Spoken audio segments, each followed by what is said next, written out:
Alright, it is Tuesday, April 23rd, let's say about there, 2024. We're working on this project on the sawmill, but as you can see, the clouds are getting dark, the wind's picking up, and I think we're in for a storm.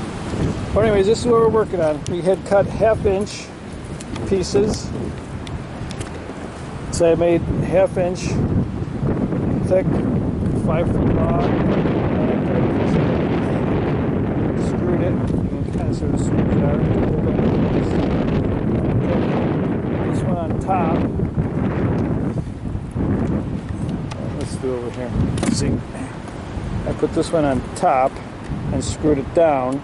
And so the intent is when I'm working and I need to step inside here to do work, it's always super muddy. So now it won't be muddy. And before, when I tried to rake out all the sawdust, I'd be scraping up mud. But now it should be nice and easy to just pull everything right out. We gotta hurry up and clean up here. It's getting pretty nasty.